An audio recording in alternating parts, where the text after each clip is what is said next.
Saputra dengan NIM 181212015. Di sini saya akan menjelaskan tentang bagaimana cara karbohidrat bekerja di dalam rumen pada ternak ruminansia, khususnya pada ternak sapi. Oke, langsung saja saya akan menjelaskan di sini tentang bagaimana karbohidrat itu sendiri bekerja di substansi untuk menjadi energi pada ternak ruminansia. Oke, langsung saja. Makanan yang melalui mulut yang dimakan oleh ternak ruminansia itu kemudian dicerna oleh bakteri yang terdapat pada rumen. Bakteri ini yang terdapat pada rumen diurai menjadi pakan. Ada 4 pakan setelah makanan itu diurai. Yang pertama ada pati, kedua selulosa, ketiga hemiselulosa, dan yang keempat itu ada peptin.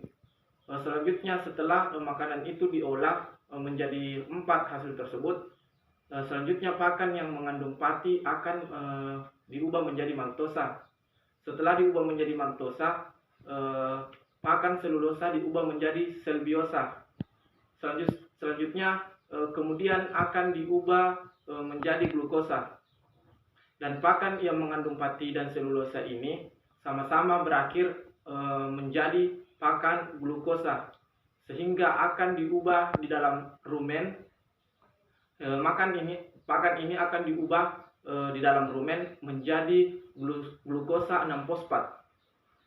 Glukosa 6-fosfat ini di dalam rumen akan terjadi proses glikolisis. Proses glikolisis ini yang pada akhirnya akan menghasilkan asam asetat dan koenin A atau asetat koensin A maksud saya. Oke, selanjutnya pada asetat koensin A ini akan diubah kembali menjadi asetat propionat dan butiran. Pada asetat propionat dan butiran ini jika asetatnya yang tinggi akan mengeluarkan karbon, kemudian menghasilkan gas metana. Tetapi jika butirannya yang tinggi berarti dia akan menjadi sumber energi. Tapi kalau asetat propionatnya yang tinggi akan menjadi sumber susu untuk ternak ruminansia. Di tabel ini teman-teman bisa melihat terdapat simbol H++, di mana H++ ini yang tandanya terjadi proses perubahan, maka dia akan melepaskan hidrogen. Setelah melepaskan hidrogen itu artinya dia akan membutuhkan hidrogen dalam proses penguraiannya.